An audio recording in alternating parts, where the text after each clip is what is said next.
खुलुमबाय गिबियाव नायग्रो नोंथांमोनखौ गासिखौबो सोंलां बरना लाग्रोनाय जाबाय नोंथांमोननि थाखाय दिनै मोनसे गोनांथार भिडिअ लाबोनाय जादों नोंथांमोना पीएम किसाननि 18थि किस्तिनि फैसाखौ मोननो थाखायथ' बारा गोबाव नोंथांमोना नेनो नांला नालाय साननैसोनाव नोंथांमोना 18थि किस्तिनि फैसाखौ मोननो थांगासिनो दङ दा बेनिखायनो जोंहा पीएम किसान सम्माननि योजनानिफ्राय माखासे आपडेट ओंखारना फैदों दै जाय आपडेटनि बागै आं नोंथांमोननिसिम बे भिडिअनि गेजेरजों खोन्थाहरनो सानदों जेरै नोंथांमोना गोबां मानसिफ्रानो बुङो आरो पीएम किसाननि थाखाय आंबो एप्लाइ खालामना लादोंमोन नाथायबा दिनैसिम माने पीएम किसाननिफ्राय खेबसेबो माने फैसा मोनफेराखै होननानै नोंथांमोना गोबाङानो बुंहरो आरो दा बेनिखायनो आं बिनि बागैबो नोंथांमोननिसिम बे भिडिअनि गेजेरजों खोन्थाहरनो सानदों जोंहा पीएम किसाननिफ्रायनो अफिसियेल आपडेट ओंखारना फैखादों दै आरो बिनि अनगायैबो नोंथांमोना गोबां मानसियानो दायो माने पीएम किसाननि फैसाखौथ' मोनबाय थायो जानांगौ अब्लाबो नोंथांमोनाबो दायो माखासे खामानिखौ मावनानै लानो नांगौ दै जुदि नोंथांमोना खामानिखौ मावाखैबा दा बेनिखायनो बे भिडिअखौल' नोंथांमोना गासिबो जोबजासिम नायना लाखादो मानो होनोबा जोंहा बे 18थि किस्तिनि फैसाखौथ' दायो सोहां जाबाय नालाय दा बे फैसा सोनोसै समाव माने जोंहा खामानिफोरखौ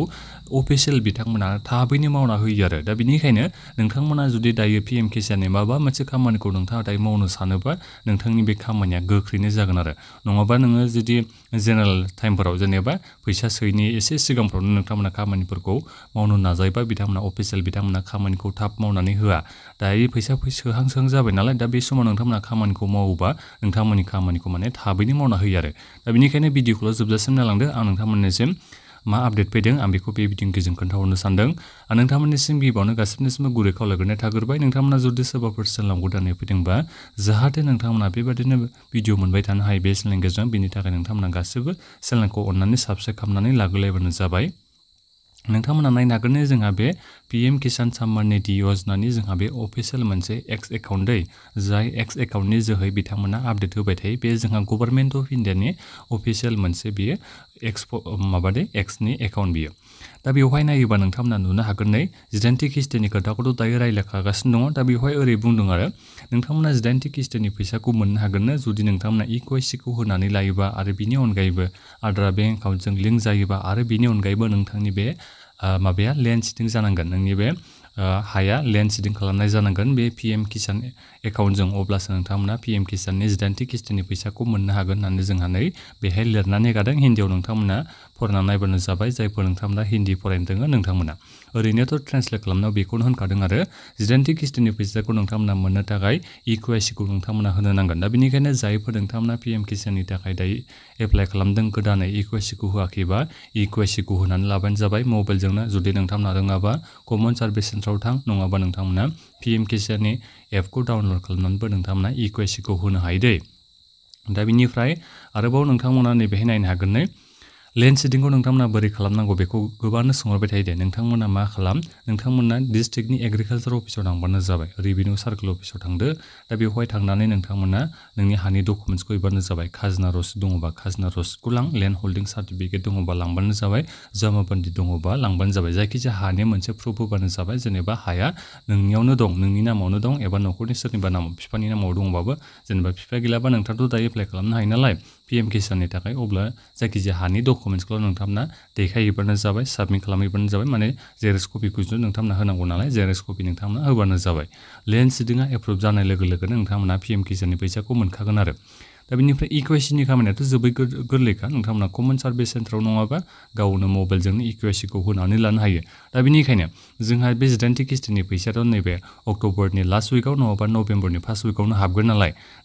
दासान्दि जोंहा माने बे पीएम किसाननि खामानि मावनाया सोलिगासिनो दं आरो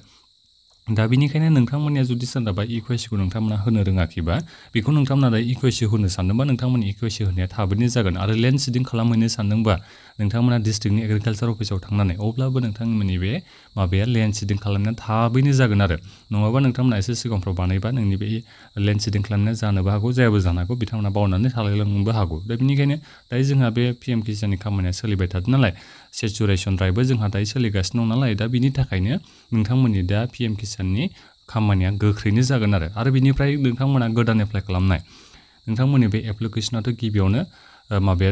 एप्रुभ खालामनांगोन जोंहा डिस्ट्रिक्टनि एग्रिकालचार अफिसाव एप्रुभेल जानांगोन बे डिस्ट्रिक्टनि एग्रिकालचाराव एप्रुभेल जाखांनायनि उनावसो जोंहा स्टेट लेभेलाव एप्रुभेल जागोन दा बे स्टेट लेभेलाव एप्रुभेल जानाय लोगो लोगोनो नोंथांमोनाबो पीएम किसाननिफ्राय फैसाखौ मोनलांबाय थागोन आरो दा बिनिफ्राय आरो मोनसे खोथाखौ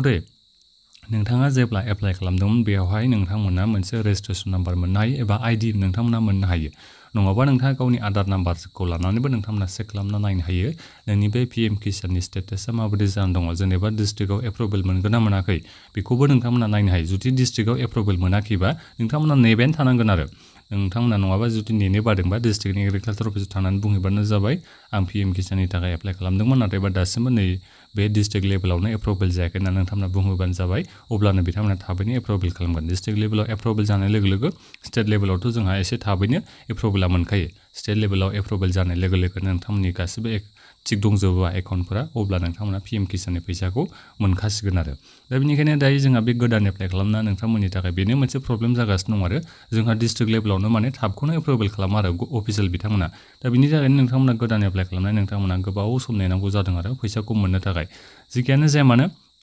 नोंथांमोना हायोबा एप्लाइ खालामखांनायनि उनाव approval pending for approval by state level बेबायदि देखायदोंबा स्टेटासआव अब्ला नोंथांमोना डिस्ट्रिक्टनि एग्रिकालचार अफिसाव थांनानै बुंहैबानो जाबाय मानि थाखाय आंनि एप्लिकेसनखौ दासिमबो एप्रुभेल खालामाखै नोंथांमोना बुंहैदो एप्रुभेल खालामना थिनबानो जाबाय अब्लानो जागोन आरो बिथांमोना गासिबो डकुमेन्ट्सफ्रा जेनेबा डकुमेन्ट्सफोरखौ नोंथांमोननिखौ नायनानै नों एप्रुभेल खालामोबा जोबोद मोजां जाबाय आरो नोंथांनि बे डिस्ट्रिक्ट लेभेलावथ' एप्रुभेला जाखागोन खारो